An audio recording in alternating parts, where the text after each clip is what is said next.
I'm Scott Lucas. This is today's EA Worldview on Syria.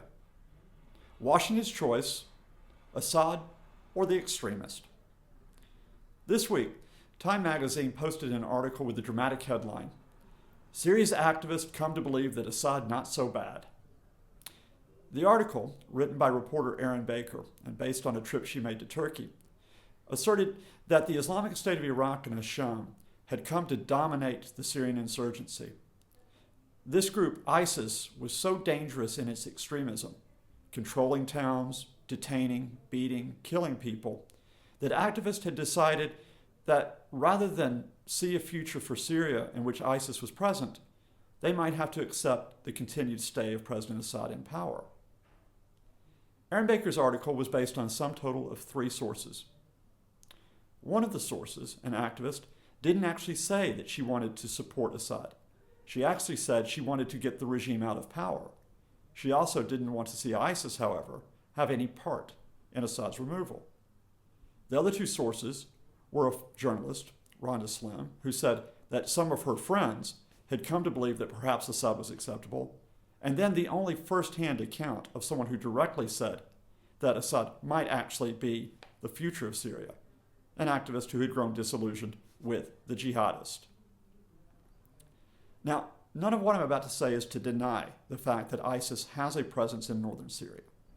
None of it denies that in some towns, like the city of Raqqa in northern Syria, ISIS has a significant presence, trying to establish itself politically, as well as carrying out acts of detention and even on occasion, murder.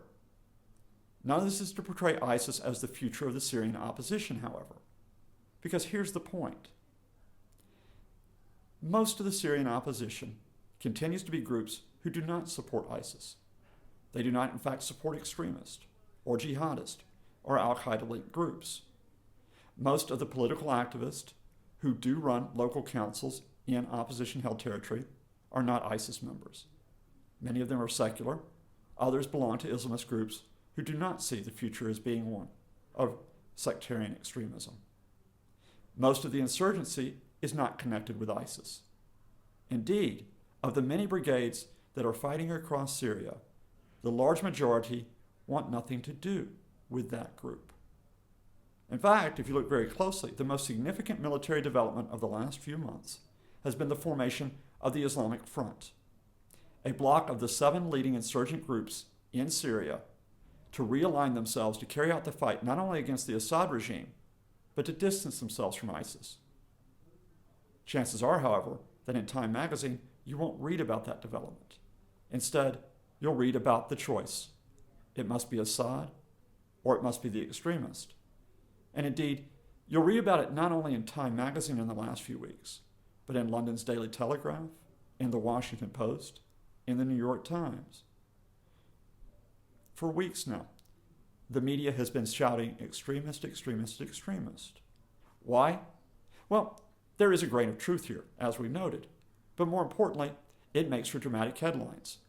It's an easier story to write. Consider that in 2011, the media had the story which was Assad versus a peaceful protesting opposition, calling for democracy. Now that's the type of story you want. But when that story fell apart in 2012, not, by the way, because of ISIS, but because of Assad's attempt to crush that opposition, then Syria became fragmented, a patchwork of stories, difficult to cover. In 2013, maybe after years of conflict, you find an easy narrative which pulls it all back together, albeit in a tragic sense. But there's a bigger significance here, and this is the reason why I wanted to talk to you today. We're not just talking about a media that is saying Assad or the extremist. We're now talking about a U.S. government that is saying that. Last week, in the New York Times, a man named Ryan Crocker said, perhaps it is time, because of the extremists, that we have to accept the fact that President Assad should stay in power. Now, Ryan Crocker isn't just your American man on the street. He's a high-level diplomat who served in the State Department, was, for example, ambassador to Iraq and Afghanistan in recent years. And Ryan Crocker probably doesn't say this unless there are members of the administration who want it to be said. In other words, the Obama administration, in advance of the peace conference that it wants next January in Geneva, is considering that President Assad should not be forced to step aside. They are considering accepting Assad's line, which is that if the conference goes ahead, he will stand for re-election in 2014. And that, magically, will resolve the Syrian situation. One final thought. This week, when you read stories about Syria, count how many times you read the line jihadist, extremist, Al-Qaeda linked. Then count how many times you read the line, on August 21st, 2013, the Assad regime carried out chemical attacks that left hundreds of its people dead. Count how many times you see the line that in the last week, the Assad regime has carried out aerial attacks and shelling across the country that have killed hundreds of more people. Then tell me, which has more headlines, extremist or the regime attacks? I'm Scott Lucas. This has been EA's Worldview on Syria for today.